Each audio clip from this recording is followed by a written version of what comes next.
ओम शांति। ओम शांति। आज 31 दिसंबर 1966 का प्रातः class. Today it is the morning class of the 31st December 1966. मीठे मीठे रूहानी बच्चों को रूहानी बाप ब्रह्मा तन से समझाए रहे। The spiritual father is explaining to the sweet spiritual children through the body of Brahma. कैसे बच्चों से? To what kind of children? रूहानी बच्चों से। और रूहानी बच्चे कैसे होते हैं? To the spiritual children. And how are the spiritual children? मीठे मीठे स्वभाव संस्कार वाले बोल वाले। The ones with very sweet nature, sanskars and speech. अगर रूहानी बच्चे नहीं हैं, देवान में आते हैं, जिस्मानी हैं, If they are not the spiritual children, if they become body conscious, if they are bodily children, तो कड़वी भाषा बोलते होंगे, कड़वे वाइब्रेशन फैलाते होंगे। they will speak bitter words and spread bitter vibrations. ऐसे बच्चों से बाप नहीं बोल समझाए रहे। The father is not explaining to such children. बाप बैठ समझाते हैं। The father sits and explains. किसमें? ब्रह्मा की तन में। In whom? In the body of Brahma. अथवा ब्रह्मा मुखवंशावली ब्राह्मणों को समझाए रहे। Or he is explaining to the Brahmins who are the Mukhvanshavali of Brahma. Mukhvanshavali means progeny born from the mouth, meaning the knowledge. मुखवंशावली ब्राह्मणों को नहीं समझाए रहे हैं, जो ब्रह्मा की कोख अर्थात गोद को ही याद करते रहते हो। He is not explaining to the Mukhvanshavali Brahmins who keep remembering only the womb, meaning the lap of Brahma. Mukhvanshavali means progeny born on the lap, meaning the physical affection. जो ब्रह्मा की कोख को याद करते हो, गोद को याद करते हो, वो कौन से ब्राह्मण होंगे? Those who remember the womb of Brahma, the lap of Brahma, what kind of Brahmins will they be? जिन्होंने गोद ली होगी, वो गोद को याद करते होंगे। Those who have experienced the sustenance on the lap will remember the lap.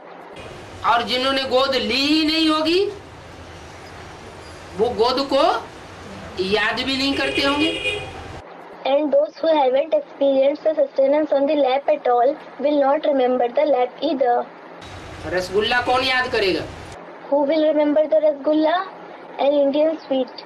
जिसने रसगुल्ला खाया होगा, वो रसगुल्ला को याद करेगा। The one who has eaten a rasgulla will remember it. खाया ही नहीं होगा, तो याद कहाँ से करेगा? If someone hasn't eaten it at all, how will he remember it? तो ब्रह्मा मुखवंशावली बच्चों को समझाए रहे हैं। So he is explaining to the Brahma Mukhvanshavali children. मुखवंशावली बच्चे न समझेंगे और न बाप उनको समझाते। The Mukhvanshavali children will neither understand nor does the father explain to them. मुखवंशावली कौन हुए? Who are Mukhvanshavali? है? यहाँ कोई मुखवंशावली बैठा है जिसने ब्रह्मा की गोद ली हो, हैं? और ब्रह्मा की गोद को याद करता हो?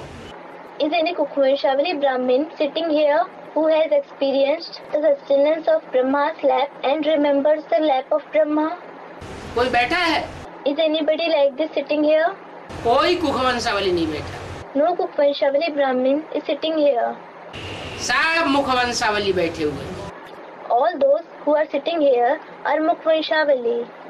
मुखवंशावली अर्थात ब्रह्मा के मुख से जो बोल निकले, उन बोलों को अपने जीवन में धारण करने वाला और दूसरों को धारण कराने वाला।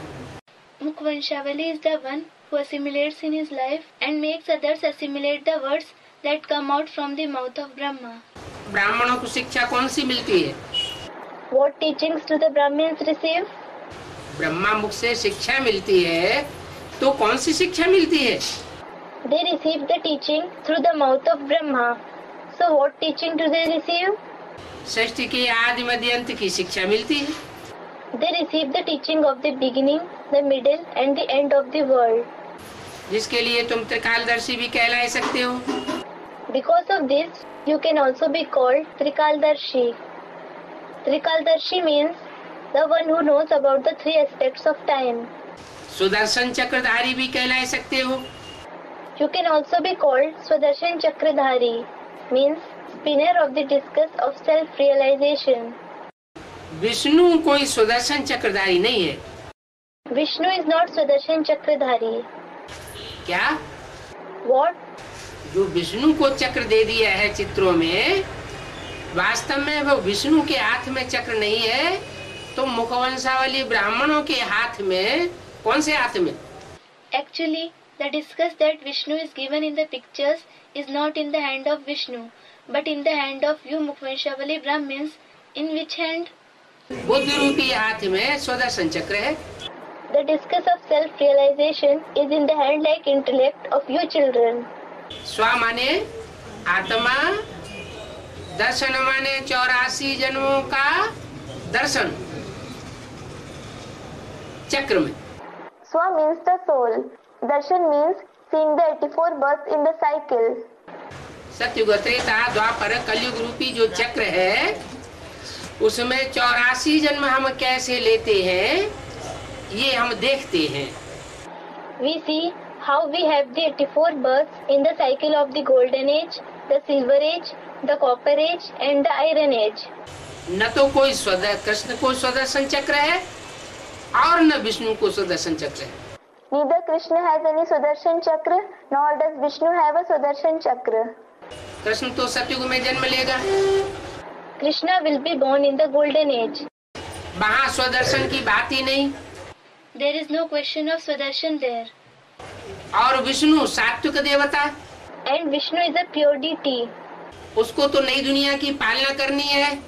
He has to sustain the new world. उन्हें सुदर्शन चक्र चलाने से क्या लेना देना? What has he got to do with the idea of rotating the Sudarshan Chakra? तो तुम ब्राह्मणों की बात है। So it is about you Brahmins. Krishna को तो उन्होंने हिंसा करने के लिए सुदर्शन चक्र दे दिए। They gave the Sudarshan Chakra to Krishna to use violence. किन्होंने? Who? उन देहधारी धर्म गुरुओं ने शास्त्रों में ये दिखाई दिया है कि कृष्ण ने हिंसा की। Those bodily religious gurus have shown in the scriptures that Krishna used violence. चक्र घुमाते गए और हिंसा करते गए। He rotated the discus and committed violence. वास्तव में हम अपने 84 जन्मों का जितना जितना साक्षात्कार करते जाएंगे, Actually, the extent to which we have the visions of our 84 births, उतना उतना हमारे अंदर से आसुरी संस्कार जड़ते जाएंगे। the devilish sanskars will be shed off from us to that extent. आसुरी संस्कार हमारे अंदर से भी खत्म होंगे और इस दुनिया के अंदर से भी आसुरी संस्कार खत्म होंगे। The devilish sanskars will end in us and the devilish sanskars will end in this world as well. इसमें कोई हिंसा की बात नहीं है। There is nothing about violence in this. तुम्हारा एम ऑब्जेक्ट है नर से नारायण और नारी से लक्ष्मी बनने का। Your aim and objective is to become Narayan from a man and Lakshmi from a woman. तुम्हारे सामने चित्र भी है। There is also the picture of Lakshmi and Narayan in front of you. तो समझ भी सकते हो। अभी हमको फिर से ऐसा दैवी गुण धारण करने वाला देवता बनना है।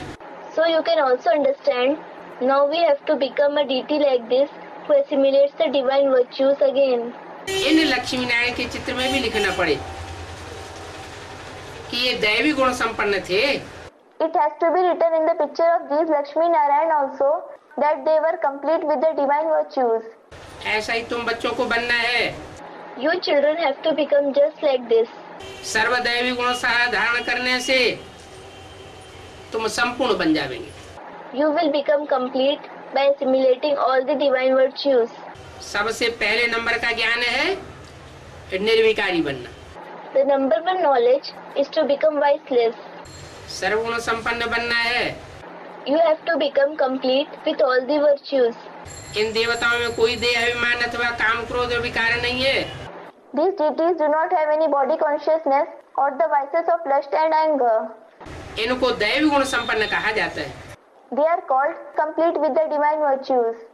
अब तुम जानते हो कि हम दैवी घराने वाले जब हार खाते हैं तो ऐसे राक्षसी गुणों वाले बन जाते हैं। Now you know when you who belong to the divine family face defeat, you become the ones with such devilish traits. हम ही सो फिर देवता थे, फिर हमने 84 जन्म लिए। We ourselves were deities. Then we had 84 births. किसने? Who? हमने 84 जन्म लिए। We had 84 births. उन्होंने 84 जन्म नहीं लिए। किन्होंने? Those ones didn't have 84 births. Who? उन कुखवंशावली ब्राह्मणों ने 84 जन्म नहीं लिए। Those Kukhvanshavali Brahmins didn't have 84 births. ये क्या बात? What is this? मुखवंशावली ने 84 जन्म लिए। The Mukhvanshavali had 84 births. मुखवंशावली वो जो ब्रह्मा के मुख से निकली हुई बात को माने। The Mukhvanshavali are the ones who accept the words that come out from the mouth of Brahma. Brahma के मुख से निकली हुई मुरलियों की बातों को जो मानते हैं वो है मुखवंशावली ब्राह्मण। The ones who accept the words of the murlis that come out from the mouth of Brahma are the Mukhvanshavali Brahmins. वो 84 जन्म लेने वाले। They are the ones who have 84 births. और जो नहीं मानते हैं कुखवंशावली ब्राह्मण हैं। And the ones who don't accept, who are the Kukhvanshavali Brahmins, Brahma की गोद को या उनके स्वरूप को याद करते हैं, who remember the lap of Brahma or his form, देह को याद करते हैं, उनके चित्र को याद करते हैं, who remember his body, who remember his picture.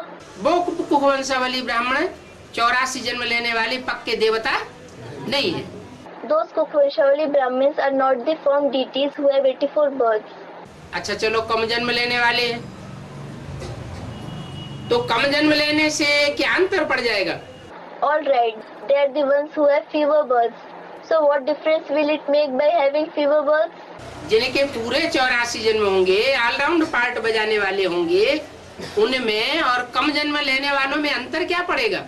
What will be the difference between the ones who have the full 84 births, meaning the ones who will play the all-round part, and the ones who have fewer births? जो allrounder part बजाने वाले होंगे वो दूसरे धर्म में convert नहीं होते हैं। The ones who play the all-round part do not convert to other religions. और जिनके कम जन्म होते हैं, कम कलाएं होती हैं, वो दूसरे धर्मों में द्वापर युग से कन्वर्ट हो जाते हैं। And the ones who have fewer births, who have fewer celestial degrees, convert to the other religions from the Copper Age. तो हम ही 84 जन्म देने वाले देवता थे वर्ण के। So we ourselves were the ones from the deity class who had 84 births. देवता से क्षत्रिय बनते हैं पहले, क्षत्रिय से वैश्य, वैश्य से शूद्र और फिर अब ब्राह्मण बने। We become Kshatriyas from deities first. From Kshatriyas we become Vaishyas. From Vaishyas we become Shudras. And then we have become Brahmins now. Kshatriyas, members of the warrior class. Vaishyas, members of the merchant class. Shudras, members of the fourth and the lowest division of the Indo-Aryan society. अभी हम देवता वंश के बनेंगे। Now we will become the ones belonging to the dynasty of the deities. इसलिए दैवी गुण धारण करने हैं, सतो प्रधान बनना है। That is why we have to assimilate the divine virtues. We have to become Sato Pradhan. ये समझना और फिर समझाना बहुत जरूरी है। It is really necessary to understand this and explain it to others. बुद्धि में ये बात बैठ जानी चाहिए। This topic should sit in the intellect. जो समझते हैं और समझाते हैं वही बनेंगे। Only the ones who understand it and explain it to others will become deities. जो करेंगे सो पावेंगे।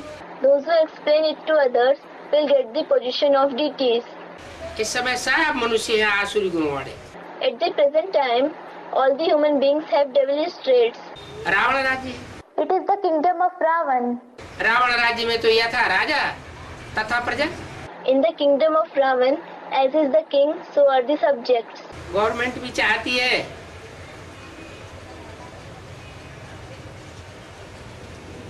कि सब भ्रष्टाचारी हो जावे, क्योंकि गवर्नमेंट खुद ही भ्रष्टाचारी है।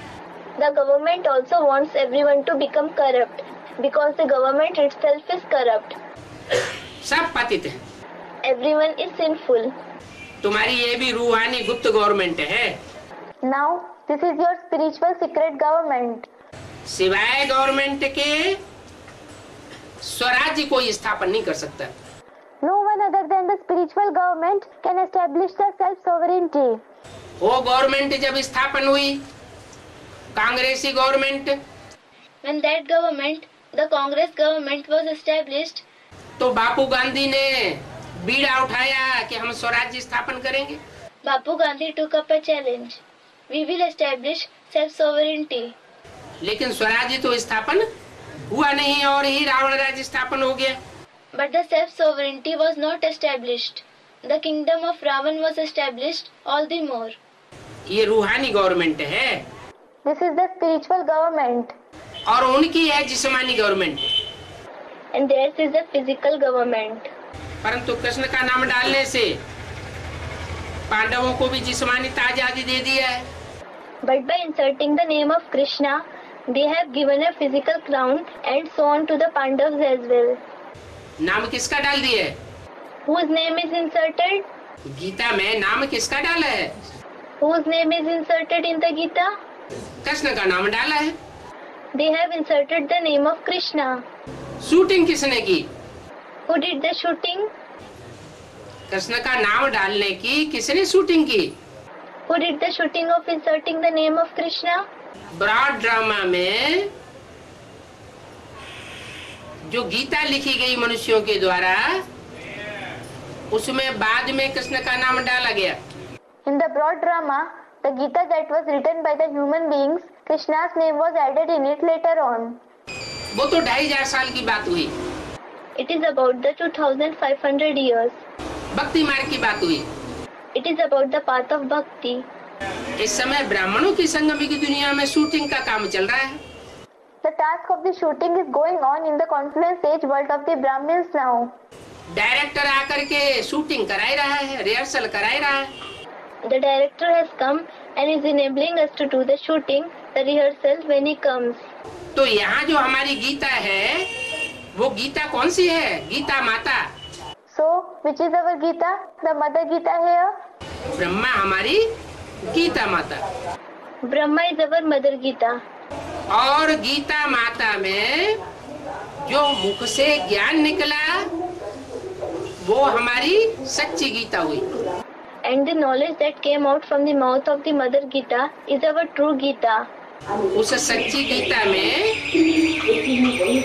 पहले लिखा होता था, Earlier, it was written in the true Gita.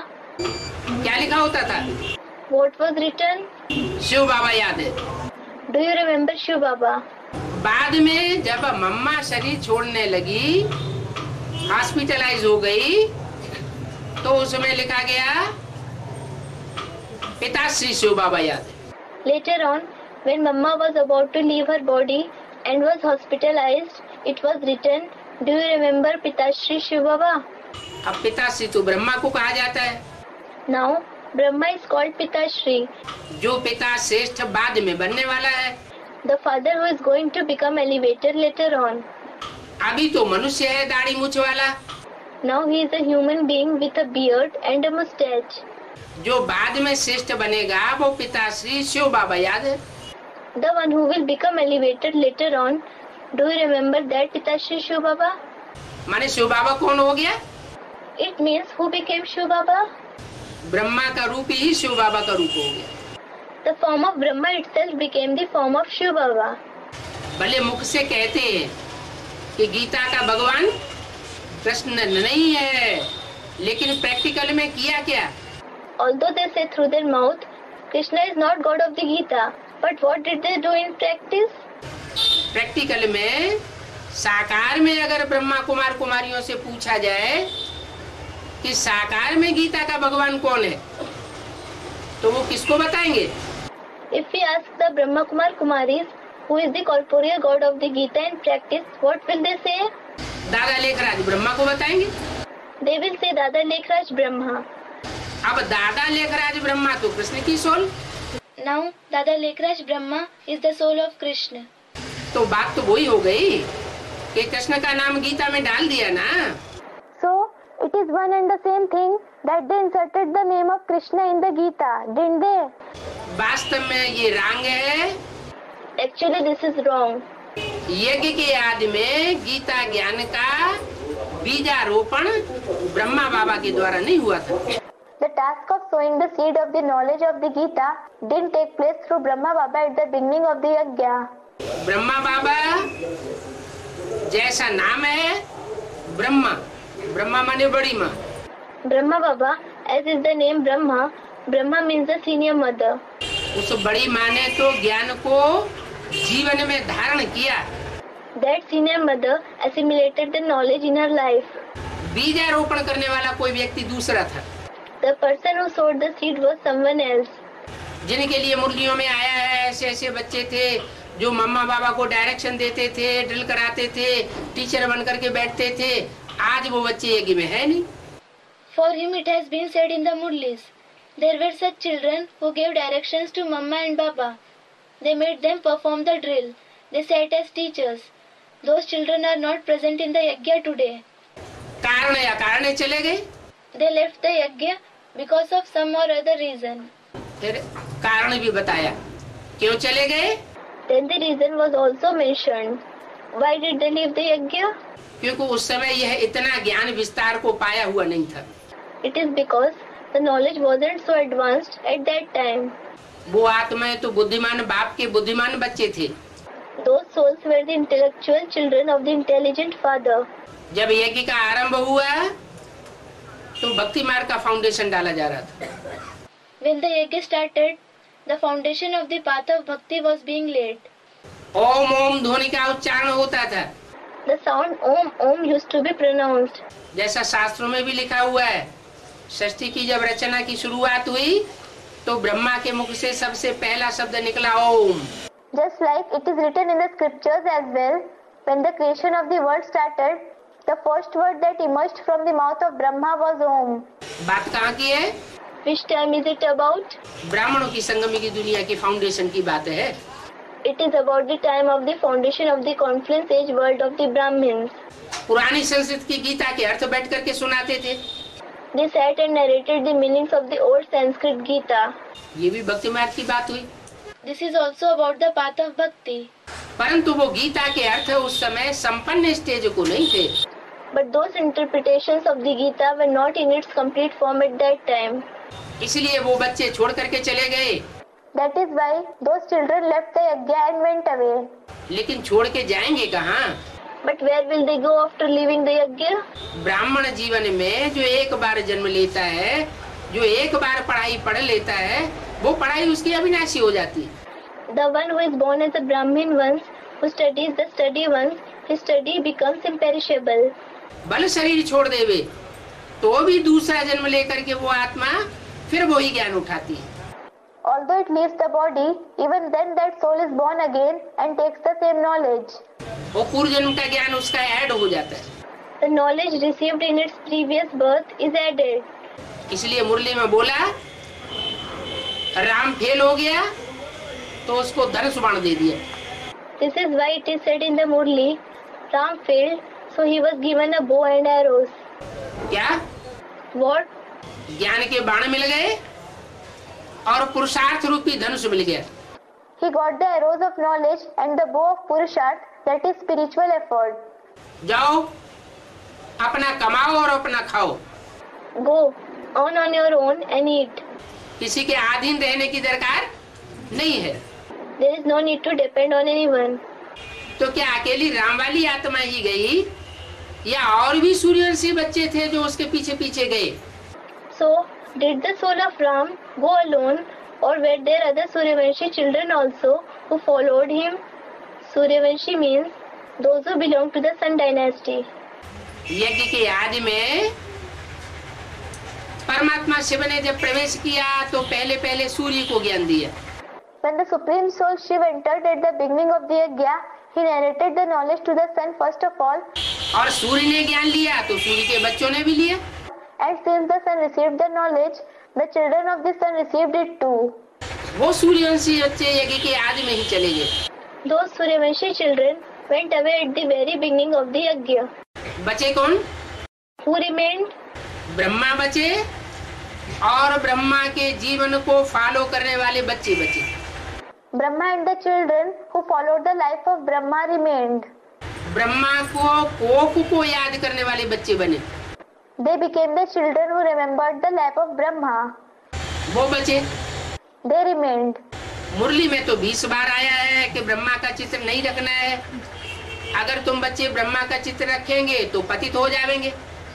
It has come in the Murlis a good number of times. You shouldn't keep the picture of Brahma. If you children keep the picture of Brahma, you will become impure.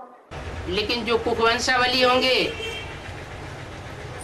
वो कोख की बात को ज्यादा ध्यान देंगे या मुख की बात को ज्यादा ध्यान देंगे? But will the Kukhvanshavali pay more attention to the lap, or will they pay more attention to what is said through the mouth? मुख की बात को ध्यान नहीं दे सकते, They cannot pay attention to what is said through the mouth. तो उन्होंने बाबा के चित्र को अभी तक भी नहीं छोड़ा। That is why they haven't left the picture of Baba until now. मुरली में भले बोला गया कि ब्रह्मा का चित्र समझाने के लिए तो त्रिमूर्ति में रखा ही हुआ है, अलग से ब्रह्मा का चित्र रखने की कोई दरकार नहीं। Although it was said in the Murli, the picture of Brahma is anyway kept in the Trimurti for the explanation. There is no need to keep a separate picture of Brahma. लेकिन जिनकी समझ में नहीं आना है, जिनको वर्षा नहीं लेना है पूरे 84 जन्म का डायरेक्ट बाप से, वो नहीं ले सकते।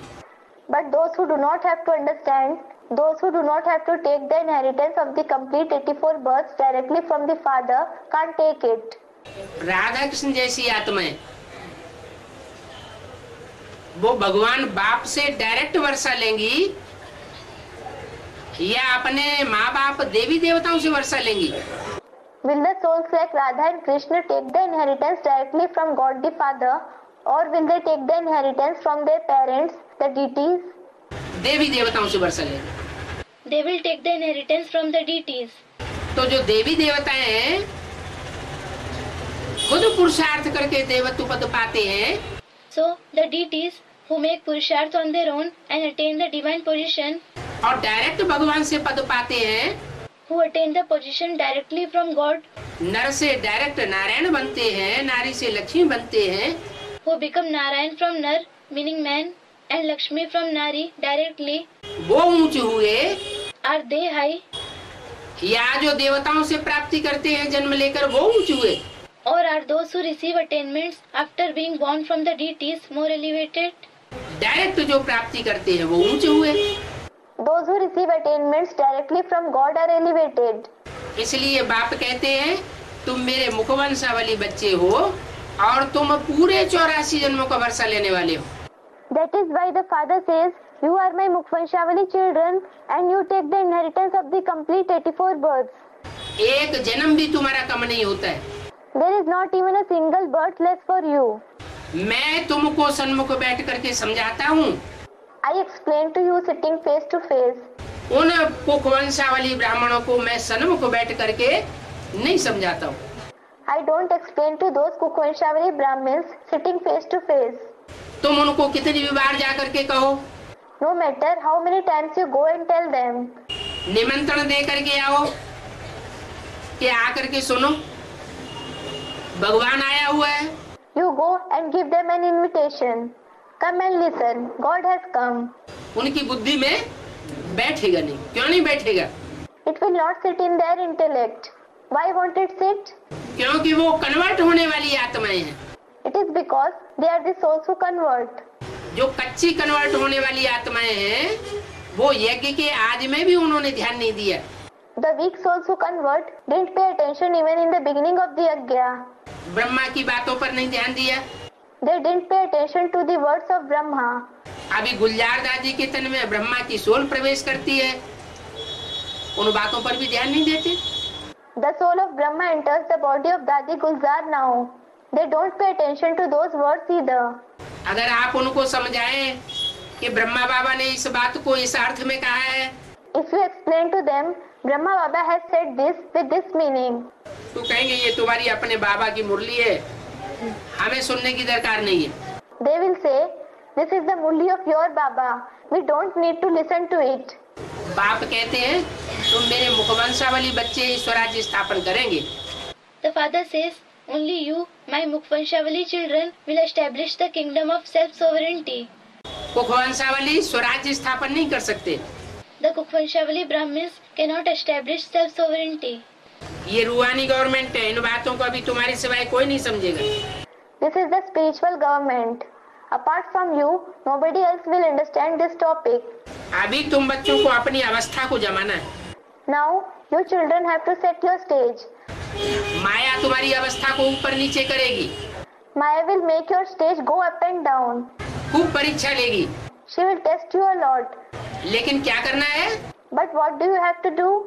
अपनी अवस्था को मजबूत बना करके रखना है। You have to make your stage strong. अभी तो संपूर्ण कोई नहीं है। No one is complete yet. अगर कोई संपूर्ण बन जाए तो फिर ये शरीर रहेगा ही नहीं।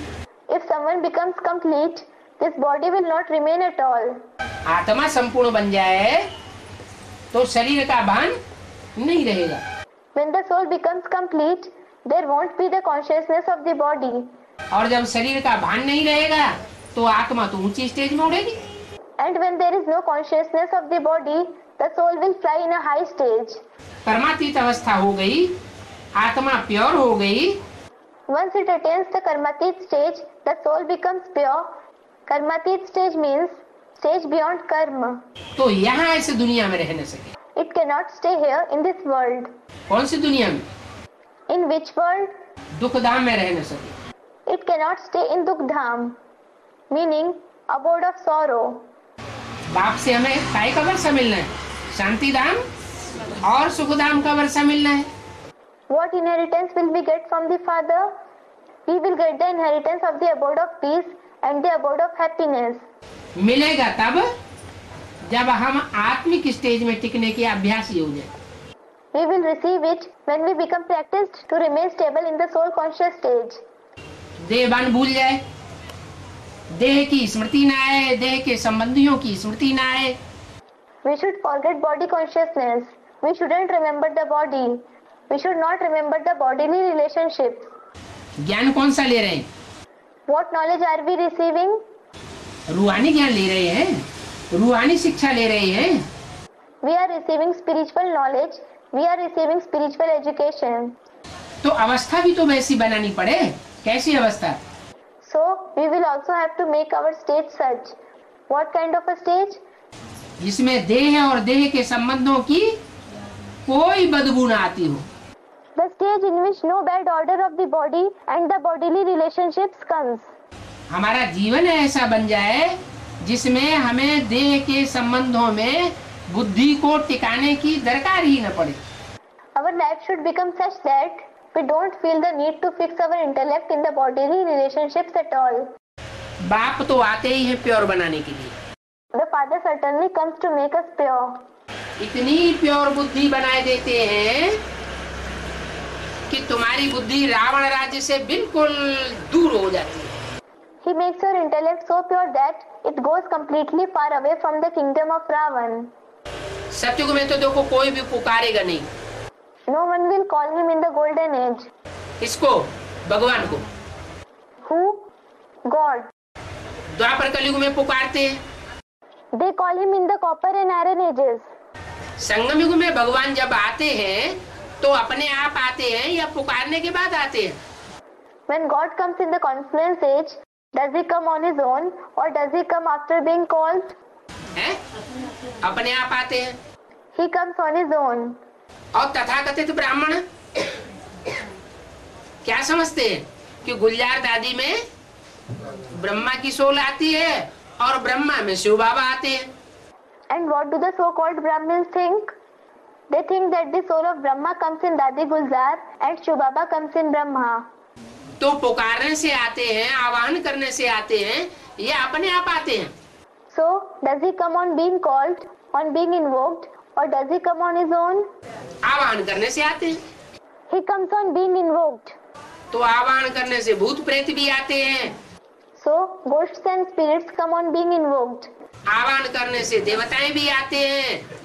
Deities also come on being invoked. आवाहन करना जो होता है वो देह अभिमानियों को आवाहन करना होता है। Invoking is invoking the body conscious ones. आत्मा अभिमानी जो सदैव है, जिसको कहते हैं सदा शिव, उसको कोई मान मर्तबा लेने की दरकार नहीं है। The one who is always soul conscious, who is called Sadashiv, that is ever beneficial, doesn't need any respect and honor. वो तो बिना बुलाए आता है। He comes without being called. ऐसे नहीं कि वो निमंत्रण दिया जाएगा तब वो आएगा। It is not that he will come only when he is given an invitation. 63 जन्म भी वो निमंत्रण देने पर नहीं आया। He didn't come on being invited in the 63 births either. जब आया तो अपने आप आया। When he came on his own. तो बाप जब प्रवेश करते हैं तो कोई को पता नहीं चलता कब आते हैं कब चले जाते हैं। So when the father enters, no one comes to know when he comes and when he goes. और मनुष्य आत्माएं जब प्रवेश करती है तो सबको पता चल जाता है, चेहरा मोहरा बदल जाता है। But everyone comes to know when human souls enter, the facial expression changes. क्यों बदल जाता है? Why does it change? क्योंकि सूक्ष्म शरीर का दबाव पड़ता है। It is because the subtle body exerts pressure. Supreme soul तो ज्योति बिंदु, The supreme soul is a point of light. उनको तो सूक्ष्म शरीर भी नहीं तो स्थूल शरीर भी नहीं, He neither has a subtle body nor a physical body. तो दबाव किस चीज का पड़ेगा? Then what will exert pressure? वो तो हल्की फुल्की आत्मा है। He is a light soul. जिस तन में भी प्रवेश करती है उसका नाम ब्रह्मा रखती है और ब्रह्मा के द्वारा वो आकर के बोलते हैं। Whichever body he enters is named Brahma, and he comes and speaks through Brahma. अब वो चाहे ब्रह्मा माँ के रूप में हो और चाहे वो ब्रह्मा टीचर के रूप में हो। Now, whether that Brahma is in the form of the mother or in the form of the teacher, teacher के रूप में आकर के गीता ज्ञान का क्लैरिफिकेशन देते हैं। he comes in the form of the teacher and gives the clarification of the knowledge of the Gita. Clarification जब देते हैं तो एक एक मुरली के महावाक्य का हिज्जे हिज्जे करके समझा देते हैं।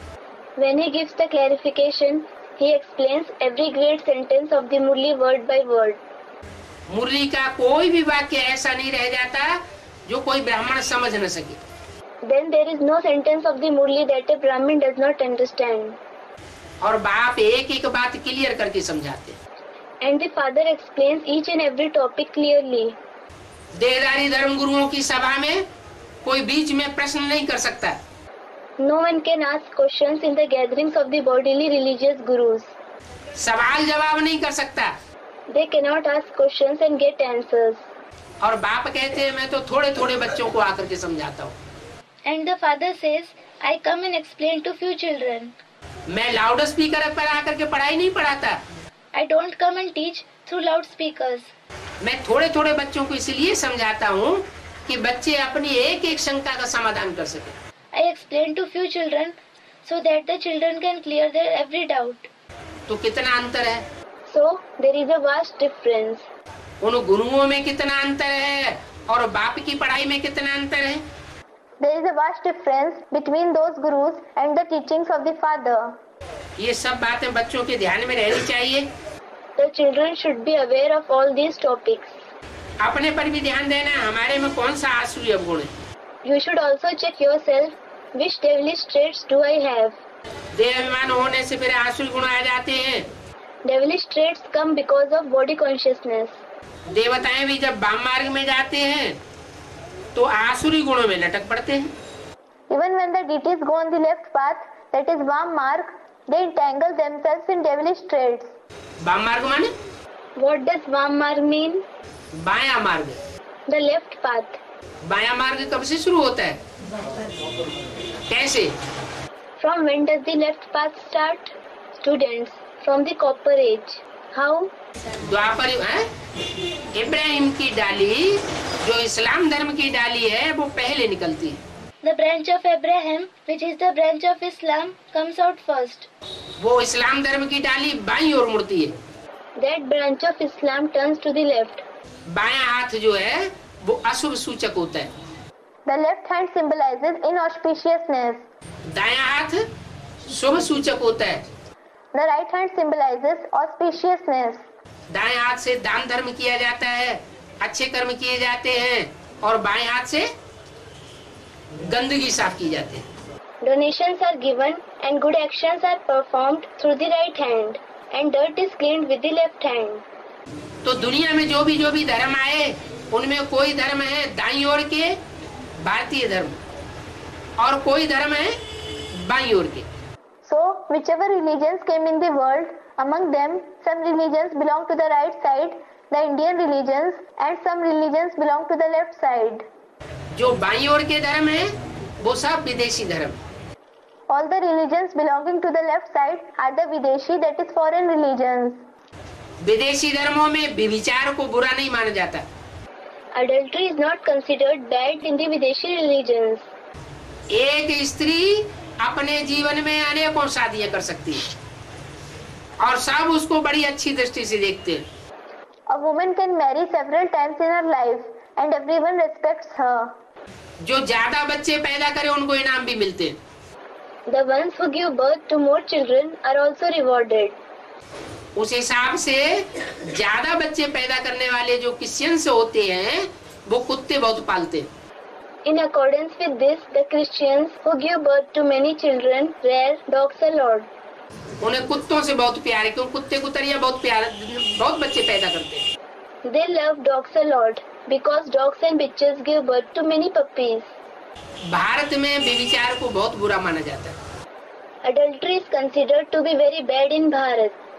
भारत में एक स्त्री अपने जीवन में एक ही पति करेगी। A woman in Bharat will have only one husband in her life.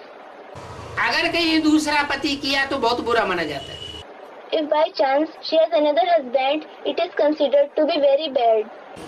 मुसलमानों में भी ऐसे ही है। It is the same even among the Muslims. मुसलमानों ने तो शुरुआत ही की व्यभिचार की। It is the Muslims who started adultery.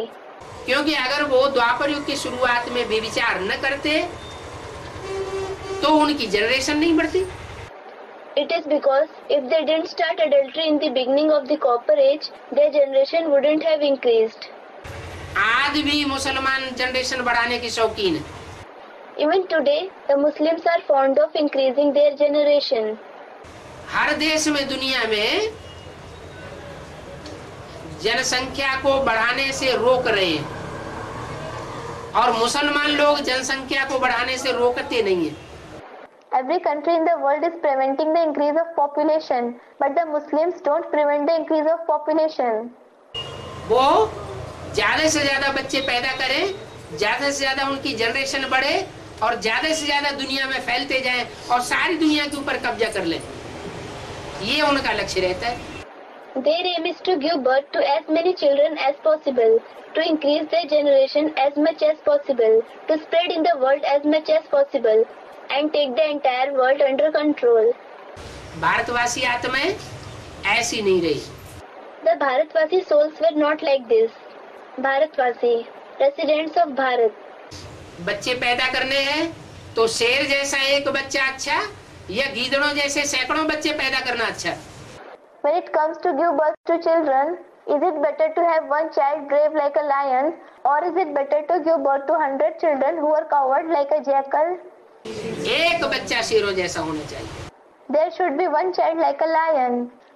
तो ऐसे ही सतयुग में जो 8 नारायण होते हैं वो 8 नारायणों की डिनाइस्टी नंबरवार डिनाइस्टी है।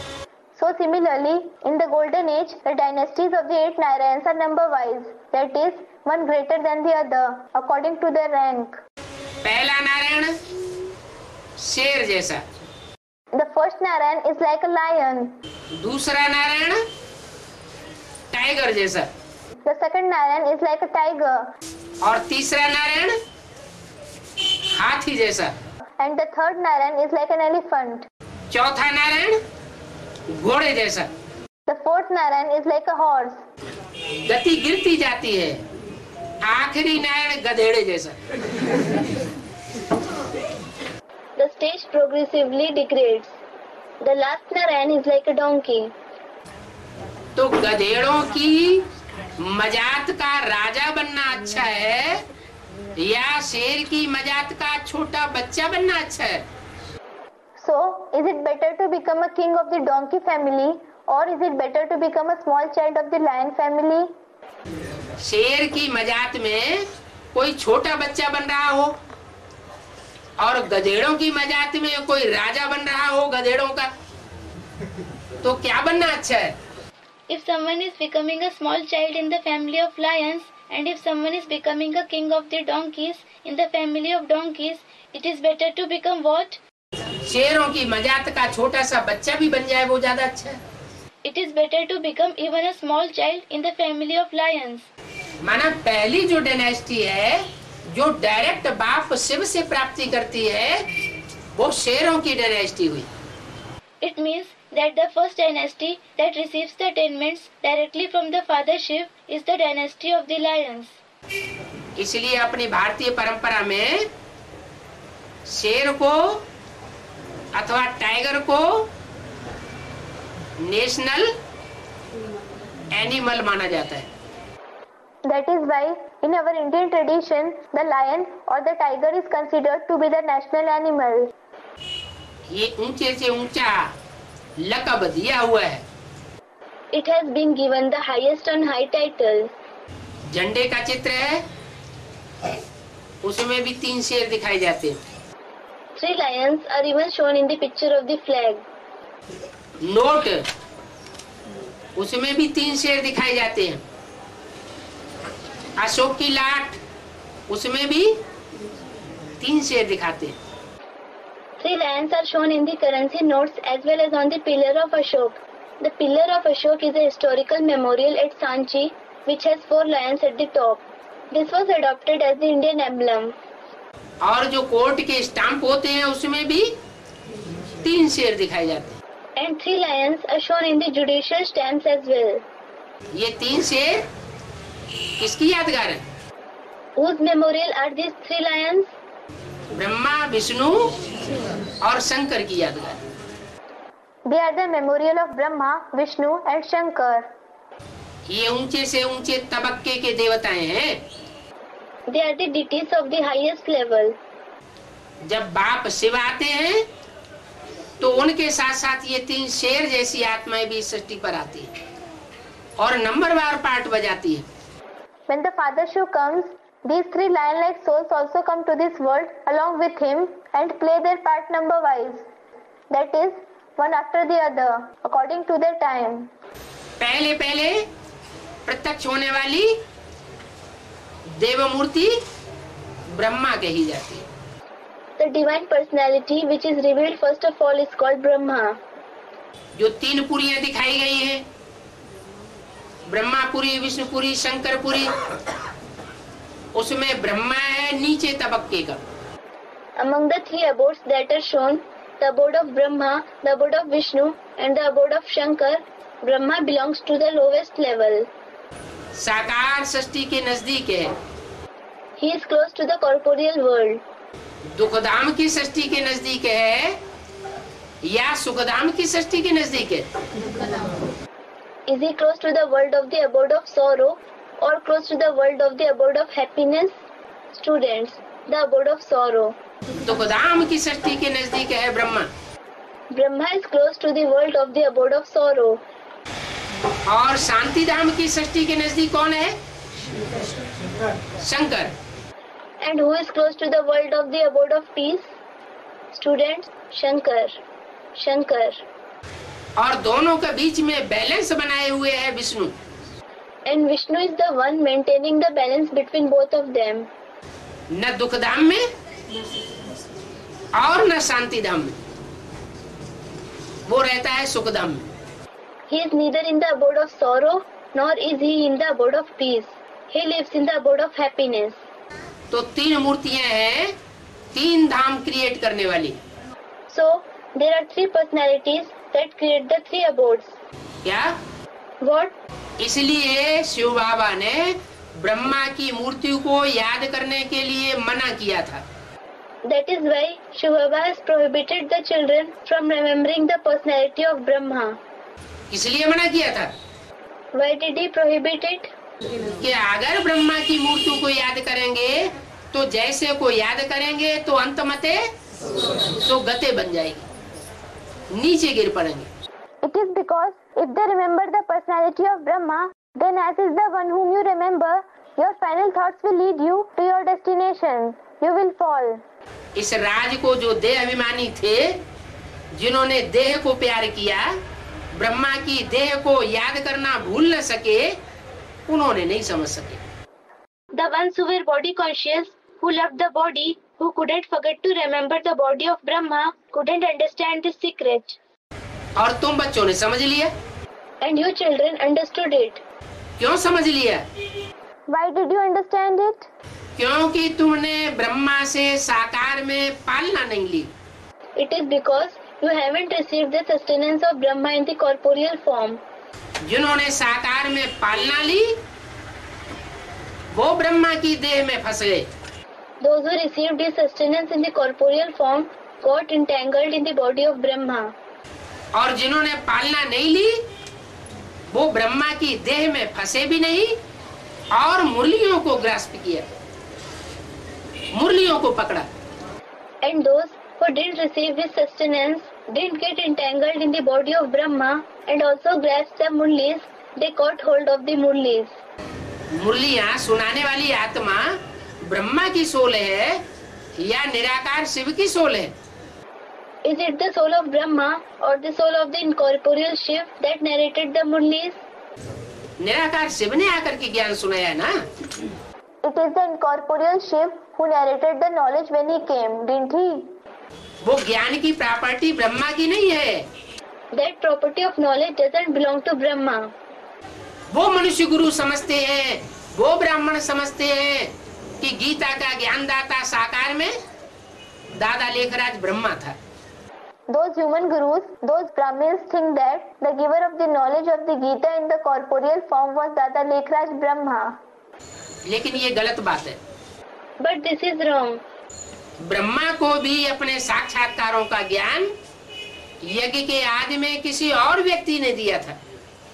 In the beginning of the yajna, someone else gave Brahma the knowledge of his visions. वो राम वाली आत्मा थी। That was the soul of Ram. इसलिए मुरली में बोला राम बाप को कहा जाता है, कृष्ण बच्चे को कहा जाता है। That is why it is said in the Murlis, the father is called Ram, the child is called Krishna. वो कृष्ण बच्चा मृदुल पार्ट बजाता है। That child Krishna plays a soft role. मीठा मीठा प्यार भरा पार्ट बजाया। He played a sweet part full of love. मीठी मीठी भाषा से ज्ञान दिया। He narrated the knowledge in a sweet language. उस मिठास में दुनिया के जितने भी धर्मों की श्रेष्ठ आत्माएं थी, वो सब आकर के ब्राह्मण बनकर के इकट्ठी हो गई। In that sweetness, the elevated souls of all the religions of the world came and gathered, becoming Brahmins. इसलिए ब्राह्मणों की कुरियां गाई हुई है।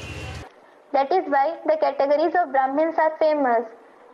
9 विशेष धर्म है, तो 9 ब्राह्मणों की कुरियां गाई हुई है। There are 9 special religions. Therefore, the 9 categories of Brahmins are famous. कहते हैं 9 ऋषियों से 9 गोत्र पैदा हुए। It is said 9 categories originated from 9 sages. उनमें सबसे श्रेष्ठ Suryavanshi, The Sun dynasty is the most elevated among them. फिर है चंद्रवंशी, फिर है इस्लाम वंशी, फिर नंबरवार पुरुषार्थ अनुसार। After them is the Moon dynasty, then is the Islam dynasty, then the others are number wise, meaning one after the other according to their Purusharth. जो नई दुनिया बनेगी वो इस्लामी बौद्धिक क्रिश्चियंस के ग्रुप के द्वारा बनेगी या सूर्यवंशी चंद्रवंशियों के द्वारा बनेगी? Will the new world be established by the group of the Islam followers, of the Buddhists, of the Christians, or will it be established by the Suryavanshi and Chandravanshi? Chandravanshi meaning those of the Moon dynasty. जो सूर्यवंशी चंद्रवंशी आत्माएं होंगी वो नई दुनिया बनाने के निमित्त बनेगी। The Suryavanshi and Chandravanshi souls will become instruments to create the new world. तो ज्ञान सूर्य का पार्ट हुआ शिव का, जिसे कहते हैं Shiv Shankar Bholenath. So the role of the son of knowledge is of Shiv, who is called Shiv Shankar Bholenath, meaning the Lord of the innocent ones. और ज्ञान चंद्रमा का पार्ट हुआ ब्रह्मा का। And the role of the moon of knowledge is of Brahma. जो ब्रह्मा शंकर के मस्तक में भी दिखाया जाता है। That Brahma is also shown on the head of Shankar.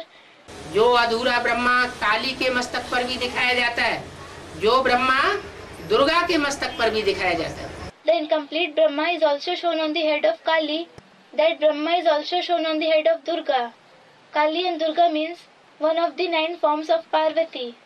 अधूरा ब्रह्मा है। He is the incomplete Brahma. उस अधूरे ब्रह्मा के स्वरूप को मुसलमान आत्माएं बहुत मानती है। The Muslim souls hold that form of the incomplete Brahma in great regard.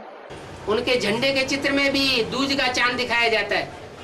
The new moon is also shown on the national flag. अधूरे चांद को मानती है, संपूर्ण चांद को नहीं मानती। क्यों? They accept the half moon. They do not accept the full moon. Why? क्योंकि जब ब्रह्मा की सोल संपूर्ण बनेगी तो वो क्या बन जाएगी? It is because when the soul of Brahma becomes complete, what will it become? Suryavanshi बन जाएगी।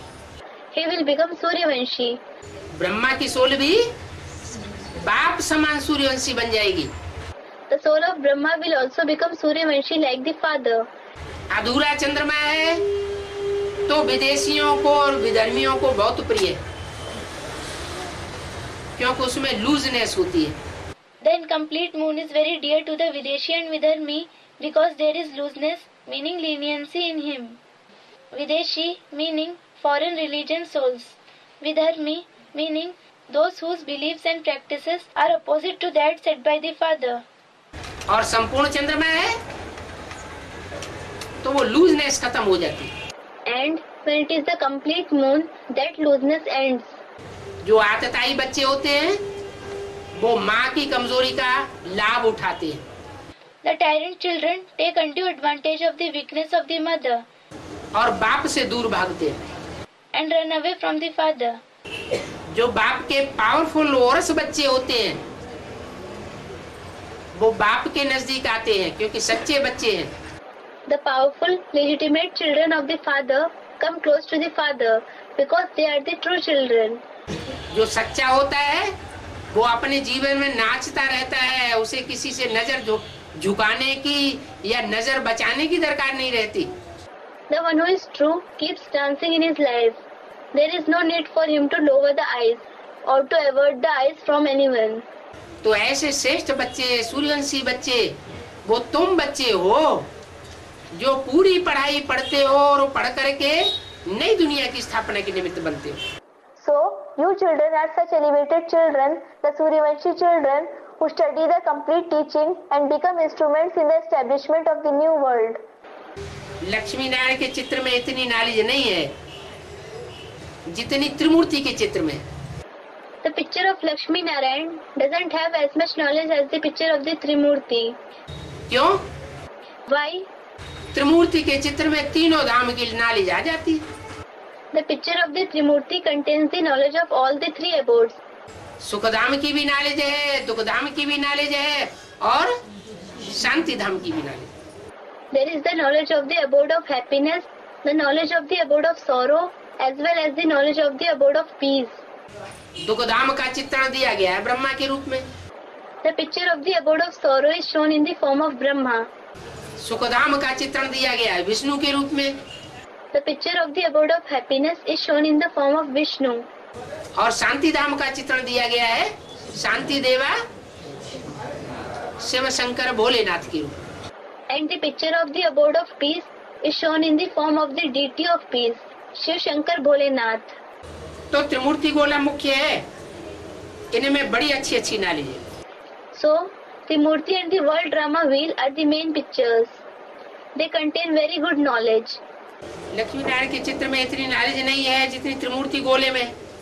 The picture of Lakshmi Narayan doesn't have as much knowledge as the picture of the Trimurti and the world drama wheel.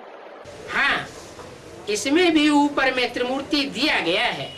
Yes, the Trimurti is shown above in this Lakshmi Narayan as well. Shiv बाबा ब्रह्मा द्वारा नर से नारायण बनाने की knowledge देते। Shiv Baba gives the knowledge to make a man into Narayan through Brahma. सारे चक्र की knowledge इनके पास है। He has the knowledge of the entire cycle. अब गवर्नमेंट समझती है कि प्रजा कम हो। Now the government thinks that there should be less subjects. Birth control करते रहते हैं, They constantly try to control the birth rate. परंतु ये प्रजा तो कम नहीं होनी है। But the number of these subjects will not become lower. सन 47 से जब से ये गवर्नमेंट बनी है, ये प्रयास करती है कि जनसंख्या न बढ़े। From the time this government has been formed, from the year 47, it has been making attempts so that the population doesn't increase. Birth control करते ही रहते हैं, They constantly try to control the birth rate. हॉस्पिटलों में करते रहते हैं, शिविर लगा के करते रहते हैं। They keep doing that in the hospitals. They keep doing that by organizing educational camps. लेकिन जनसंख्या बढ़ती जा रही है या घटती जा रही है? But is the population increasing or decreasing? Students, it is increasing. पहले इतनी जनसंख्या नहीं बढ़ती थी। जब अंग्रेज गवर्नमेंट का राज्य था, Earlier, the population didn't increase so much when it was the kingdom of the British government. और जब भारतीय गवर्नमेंट का राज्य आया तो जनसंख्या पहले थी 40 करोड़ सन 47 में। And when the rule of the Indian government came into existence, first the population was 40 crore, that is 400 million in the year 47. और अब हो गई 80 दुगनी 2.5 गुनी से भी ऊपर। And now it is twice, 2.5 times the number. 100 crore से ऊपर भारत की आबादी हो गई। The population of Bharat has gone over 1 billion. तो नर चाहत कछ और है और होवत है कछ और। So, man proposes and God disposes. जो चाहते हैं वो नहीं होता है। What man wants doesn't happen. Drama बना बनाया है। The drama is preordained. मनुष्य के करने से स्वर्ग नहीं बन सकता। Paradise cannot be created through human beings. ये दुनिया जो इतनी फैल चुकी है, उस बड़ी दुनिया को नष्ट करने के लिए परमात्मा का प्लान ही सफल हो सकता है। Only the Supreme Soul's plan can be successful to destroy this big world that has expanded so much. और वो प्लान तो तभी बन चुका था जब गांधी जी ने आवाज लगाई थी, हे पतित पावन आओ। And that plan was ready from the very time when Gandhiji raised his voice. Oh, purifier of the sinful ones, come. आवाज लगाने वालों को पता नहीं चला कि वो पतित पावन भारत में आ चुका।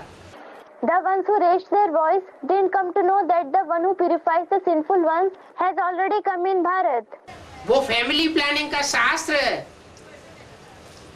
जो गाया हुआ है गीता, जिससे महाभारत गृह युद्ध हुआ और सारे कौरव और यादव खलास हो गए। The scripture of the family planning, which is famous as the Gita, because of which the massive civil war of Mahabharata took place and all the Kauravas and Yadavas were destroyed. Kauravs, descendants of Kuru. Yadavs, descendants of Yadu. कितने बचे? How many were left? कहते हैं 5 पांडव बचे। They say that the 5 Pandavas were left. माने उंगलियों पर गिने जाने योग्य थोड़ी सी आत्माएं बचती हैं। It means that just few souls that can be counted on the fingers are left. वो फैमिली प्लानिंग का शास्त्र, गीता शास्त्र अब तैयार हो रहा है। That scripture of the family planning, the scripture Gita, is being prepared now. वो हिंदू मुसलमान सिखों के जो शास्त्र हैं, वो तो मनुष्य गुरुओं के बनाए हुए हैं। The scriptures of those Hindus, Muslims, Sikhs are prepared by human gurus. Bharat में जो शास्त्र गीता शास्त्र है वो भी मनुष्यों का बनाया हुआ है। The scripture Gita, which is in Bharat, is also made by human gurus. लेकिन उन शास्त्रों को कोई बैठ करके लिखता नहीं है।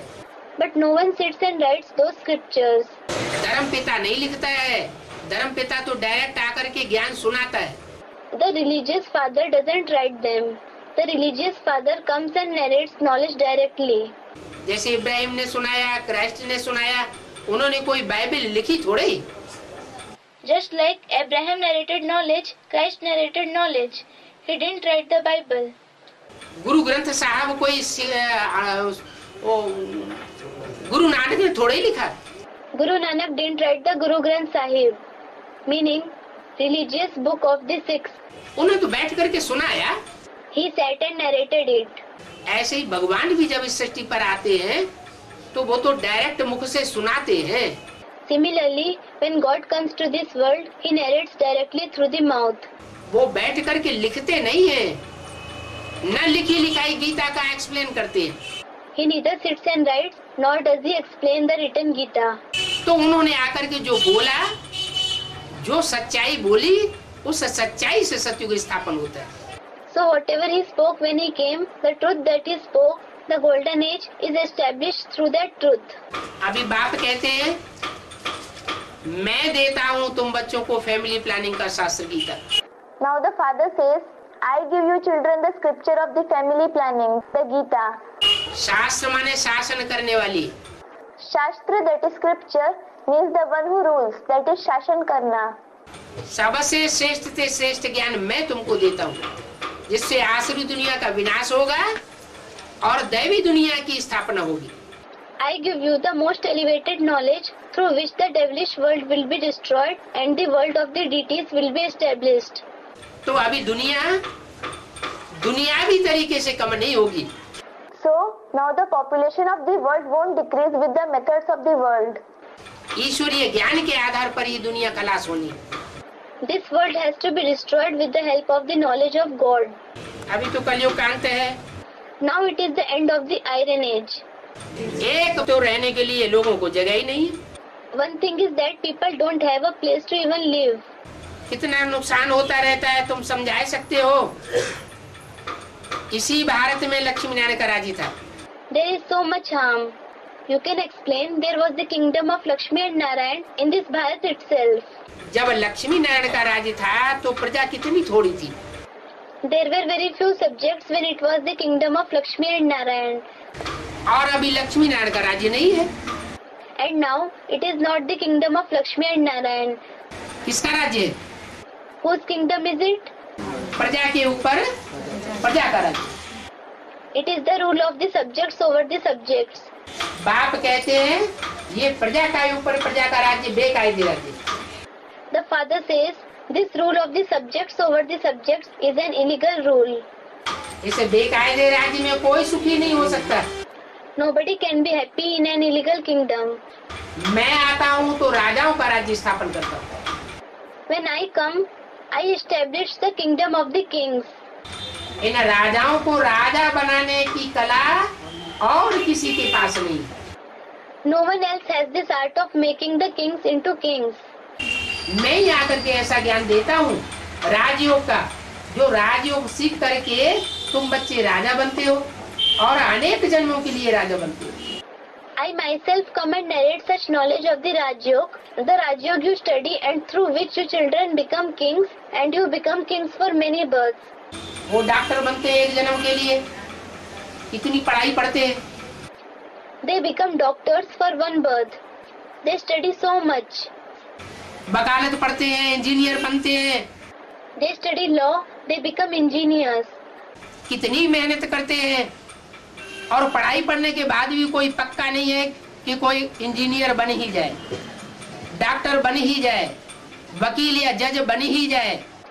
They work very hard. Still, it is not sure that even after studying the studies, they will become engineers or doctors, lawyers or judges. लेकिन इस पढ़ाई में पक्की बात है कि अगर तुम जैसे मैं पढ़ाई पढ़ाता हूँ वैसे ही अगर रेगुलर और पंक्चुअल बन करके ये पढ़ाई पढ़ते रहोगे तो मैं गारंटी करता हूँ कि तुम राजपद जरूर पाओगे। But it is sure in these studies that if you keep studying this knowledge as I teach you, being regular and punctual, I guarantee that you will certainly receive a royal position. ये राजाई की पढ़ाई और कोई नहीं पढ़ा सकता सिवाय परमपिता परमात्मा की। No one else apart from the Supreme Father, Supreme Soul can teach the study of kingship. और अनेक जन्मों के लिए देता है। And he gives it for many births. इतने दुनिया में हिस्ट्री में छोटे बड़े राजाएं हुए। There have been so many small and big kings in the history in the world. इन राजाओं को राजाई करना किसने सिखाया? कोई कॉलेज खुला था? Who taught these kings to rule? Was any college opened? मनुष्य गुरुओं ने कोई कॉलेज खोला राजा बनाने के लिए? नहीं। Did the human gurus open any college to create kings? No. ये तो संगम युग में बाप आते हैं तो आकर के राजाई की पढ़ाई पढ़ाते हैं। It is the father who comes in the confluence age and teaches the study of kings when he comes. ये राजयोग है। इस राजयोग में ये राज भरा हुआ है कि तुम अपनी इंद्रियों के ऊपर कैसे राजाई कर सकते हो। This is Raj Yoga. It contains the secret about how you can rule over your indriya, parts of the body used to perform actions and the sense organs. अपनी इंद्रियों को जितना कंट्रोल करेंगे उतना जन्म जन्मांतर के लिए तुम बड़े राजा बनेंगे। The more you control your indriya, the bigger the king you will become for many births. या प्रैक्टिकल जीवन में अपने को देख सकते हो। You can observe yourselves in life in practice. सुबह से लेकर के शाम तक अपने को चेक करना है कि हमारी इंद्रियां कितना हमारे अपने कंट्रोल में रही। You have to check yourselves from morning till evening to what extent your indriya remained under your control. अगर कंट्रोल में है तो बाप भी खुश होंगे। If they are under control, the father will also become happy. अभी तुम बच्चों को पुरुषार्थ करना है। Now, you children have to make purusharth. क्या? What? स्व की इंद्रियों को कंट्रोल करने का पुरुषार्थ करना है और दूसरों को कराना है।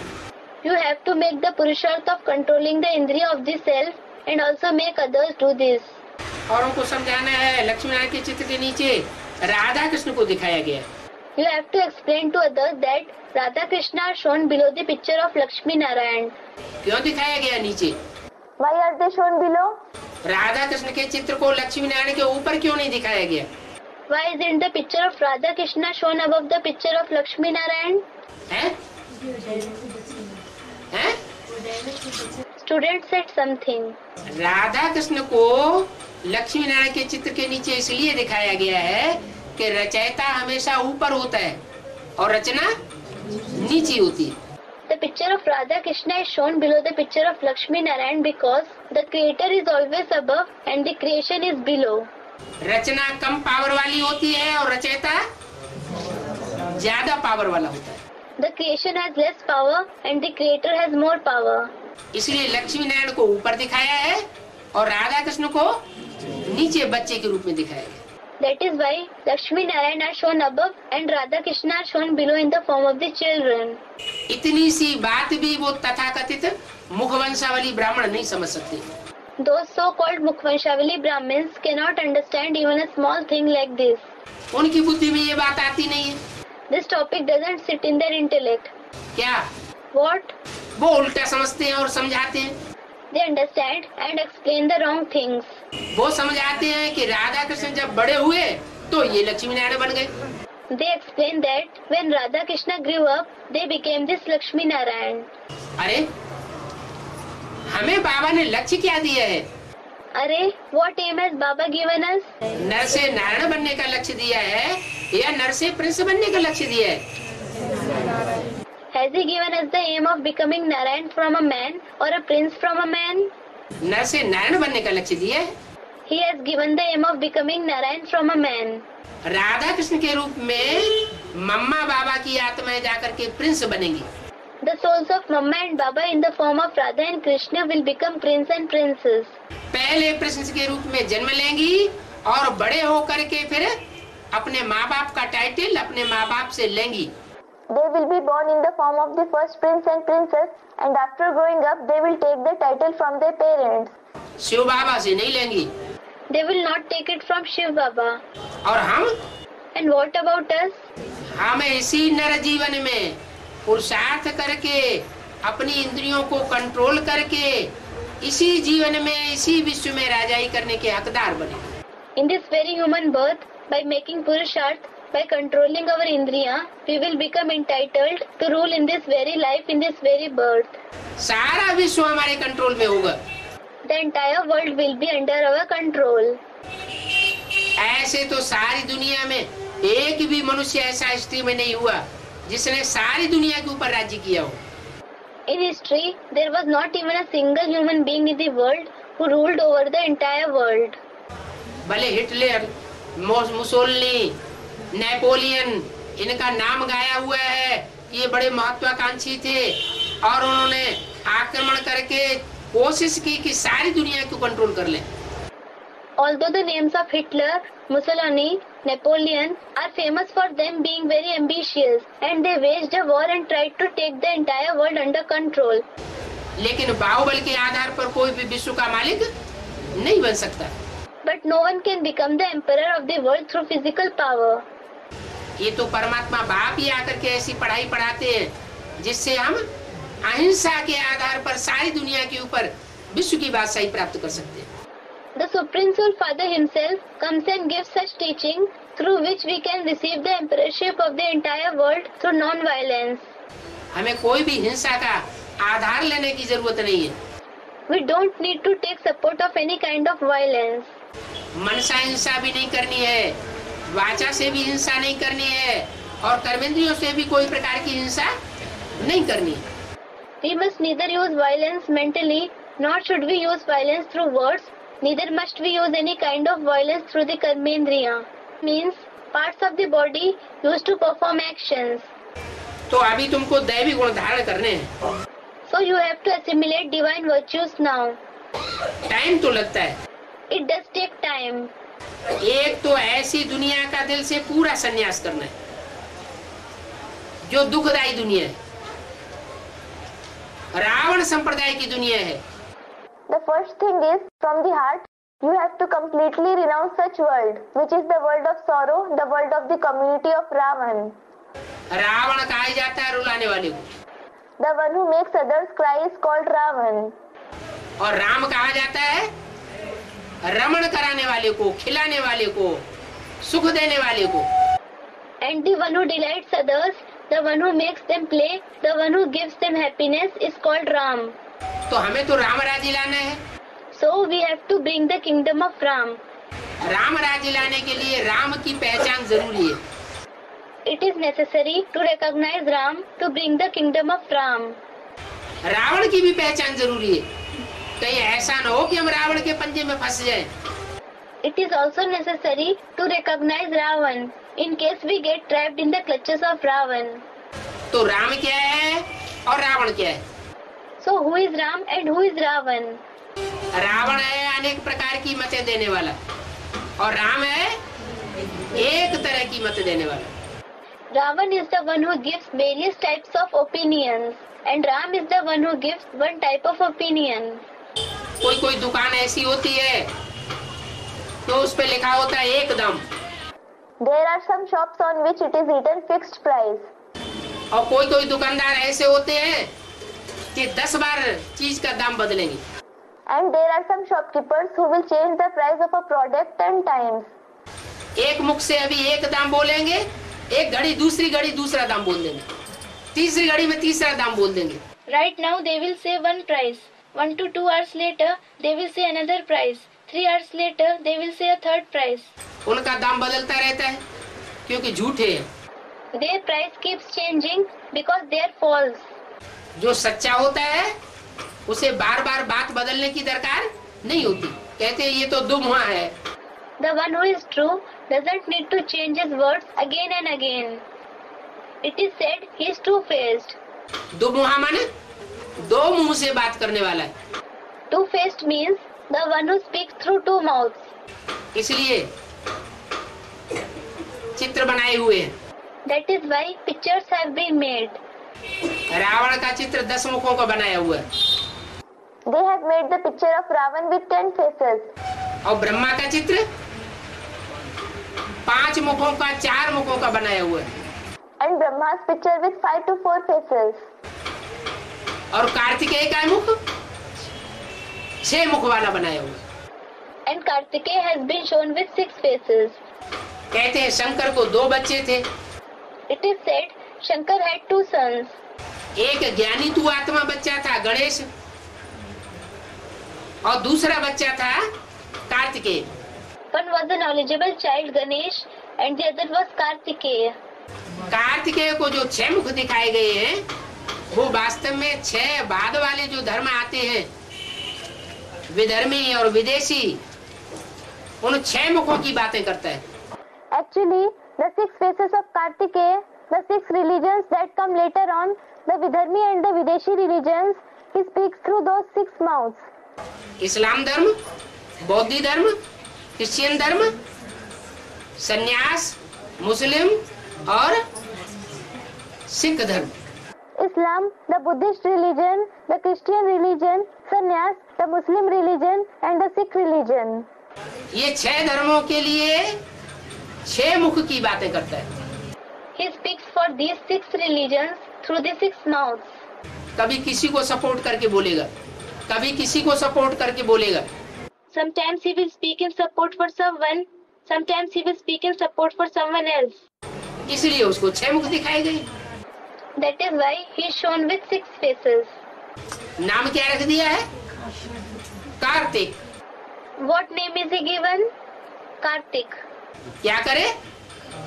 टिक टिक बहुत करता है। What does he do? He speaks a lot. तो टिक टिक करने से कभी स्वर्ग स्थापन नहीं हो सकता। So paradise can never be established by speaking a lot. बाप आते हैं, बताते हैं बच्चे, अब मैं जो बताता हूँ तुमको वही तुम दूसरों को बताओ, उसमें अपनी मनमत मिक्स करके सुनाने की बात नहीं है। The father comes and says, "Children, tell the others only what I tell you now." There is no question of mixing your own opinion and telling it to others at all. Manmath से या मनुष्यों की मत से रावण राज्य बनता है।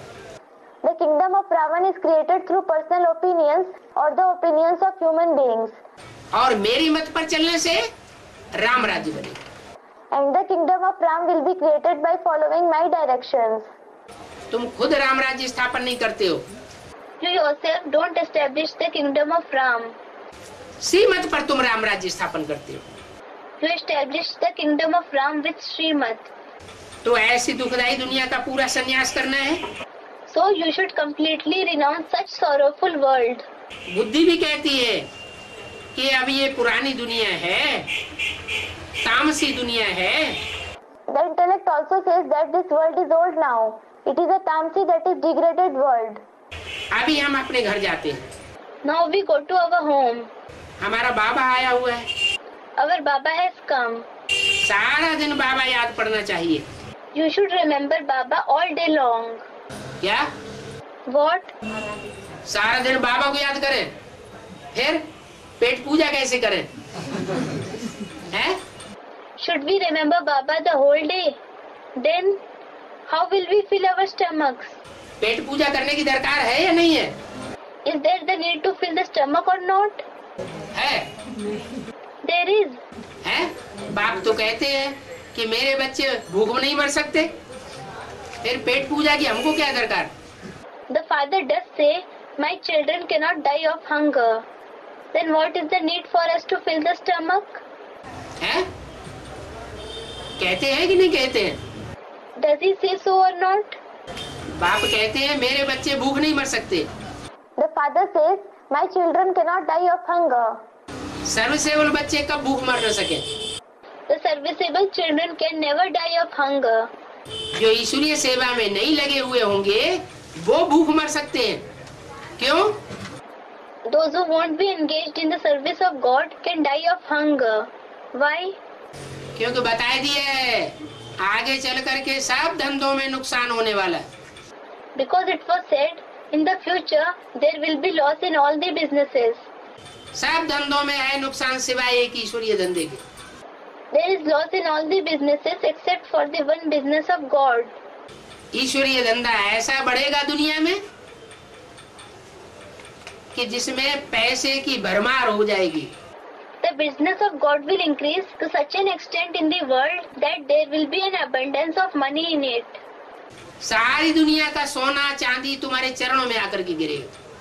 The gold and silver of the entire world will be at your feet. तो कौन सा धंधा करना चाहिए? So, which occupation should you do? Everyone said, the service of God. Then, और करते कौन सा है? हैं? And which one do you do?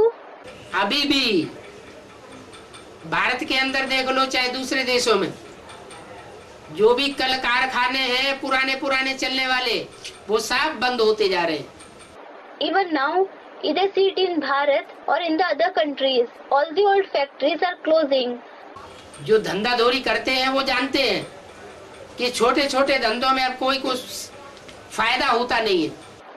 Those who do business know that there is no profit from small businesses. जो बड़े बड़े धंधे चल रहे हैं बड़े लेवल पर, उनमें फायदा हो रहा है।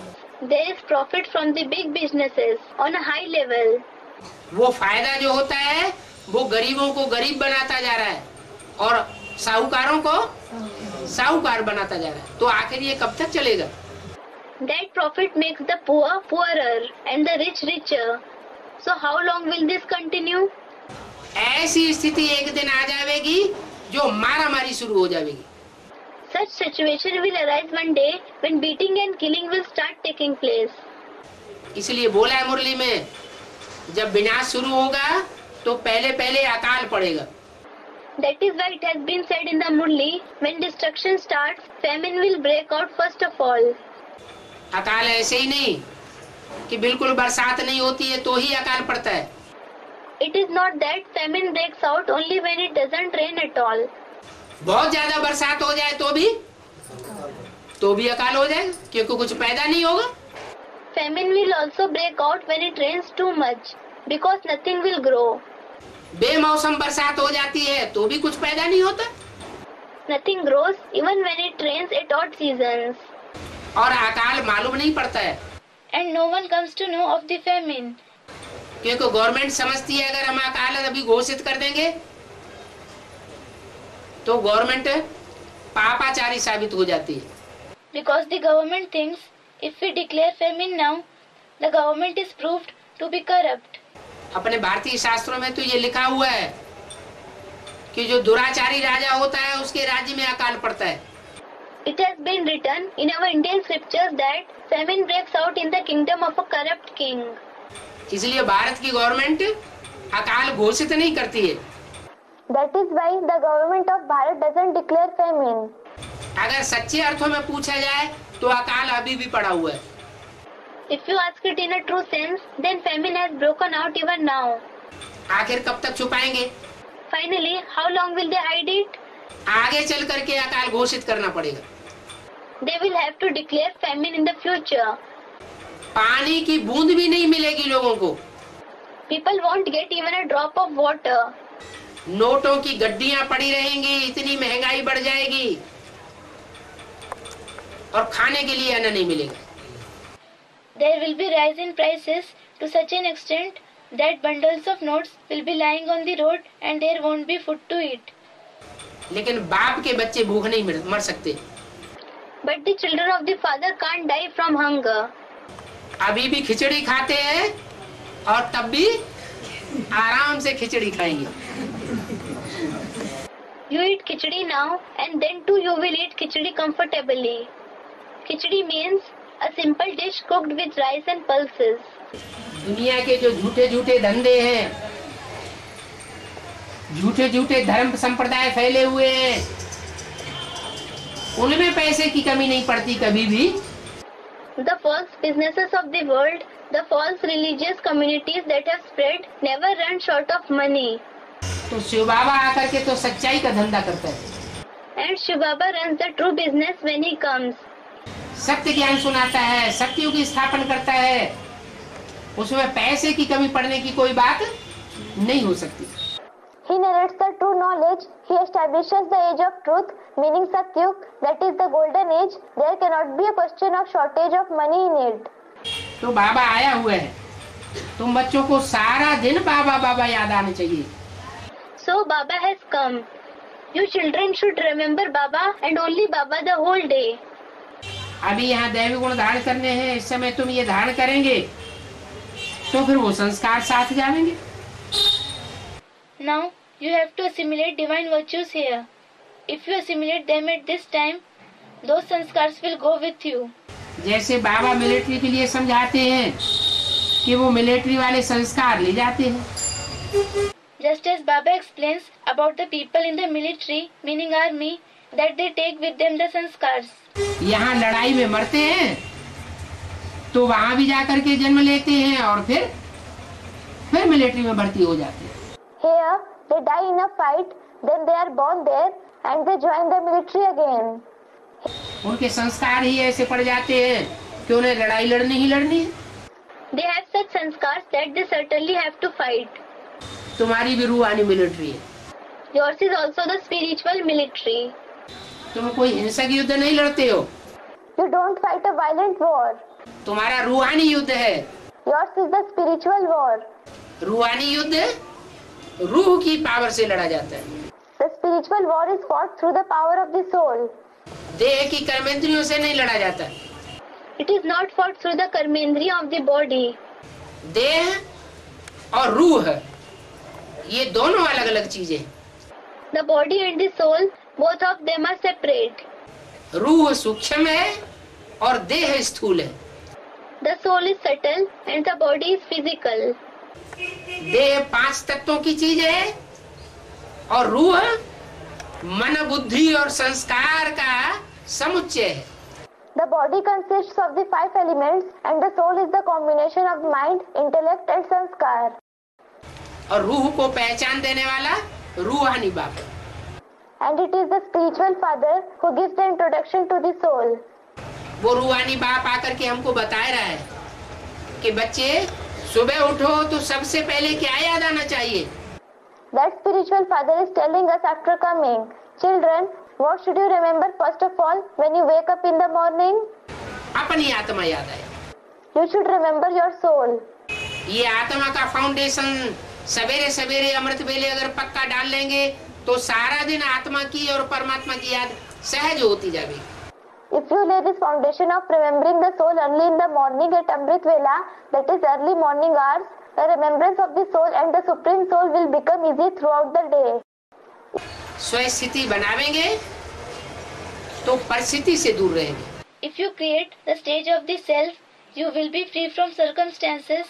परचिंतन होता है उससे दूर रहेंगे, परेशानी से दूर रहेंगे। You will be free from thinking of others. You will be free from worries. कहते भी है हम बहुत परेशान हैं। People say we are very distressed. इसका मतलब आत्मा की स्थिति की शान में नहीं है। This means they are not in the dignity of the stage of the soul. अगर आत्मिक स्थिति की शान में रहे तो सारी परेशानियां हल्की हल्की दिखाई पड़ती है। If they are in the dignity of soul consciousness, all the worries will seem to be light. जैसे कोई हवाई जहाज में ऊपर चला जाता है तो नीचे की चीजें छोटी छोटी दिखाई पड़ती है। Just like when someone travels by airplane, the things below look very small. ऐसे ही अगर रूहानी स्टेज बना ली जाए, आत्मिक स्टेज बना ली जाए तो इसे दुनिया की बड़े से बड़ी परेशानी बहुत छोटी छोटी हल्की हल्की दिखाई पड़ेगी। Similarly, if we make our state spiritual, if we make our state soul conscious, then the biggest worry of this world will seem to be very small, very light. तो अभी बाप आए हैं हल्का बनाने के लिए। So now the Father has come to make us light. वो खुद भी हल्का फुल्का है और हमको भी आकर के हल्का फुल्का बनाता है। He himself is light, and he also makes us light when he comes. वो सन्यासी होते हैं, सन्यास करते हैं घर का, जंगल में चले जाते हैं। Those sannyasis renounce the household and go to the jungle. जंगल में चले जाते हैं फिर भी खाते क्या हैं? Although they go to the jungle, what do they eat? कहाँ से आता है उनके पास खाना? From where do they get the food? है? भगवान उनको खाना दे देते हैं या कोई लाते हैं उनके पास खाना बना करके? Does God give them food or does someone prepare the food and bring it to them? है? गृहस्थी लोग शहरों से गांव से खाना बनाकर उनके पास ले जाते हैं। The householders from the cities and villages prepare food and take it to them. तो गृहस्थियों का खाना खाएंगे, अन्न खाएंगे तो मन कैसा बनेगा? So, if they eat the food prepared by the householders, how will their mind become like? है? गृहस्थ की जो कीचड़ पट्टी की दुनिया से आया बना हुआ अन्न है वो उनकी बुद्धि को खराब करेगा कि नहीं करेगा? Will the food made in the dirty world of the household spoil their intellect or not? तो उनको जन्म कहाँ मिलता है? So where are they born? गृहस्थियों के पास जन्म लेना पड़ता है। They have to be born in the house of the householders. माना सिर्फ घर बार छोड़ देने से काम नहीं चलेगा। It means that renouncing just the household won't work. संग दोष और अन्न दोष ये दोनों त्यागने पड़े।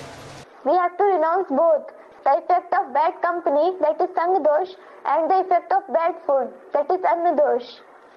संग दोष कैसे त्यागे? How should we renounce the effect of bad company? हम बुद्धि से एक बाप का संग करें।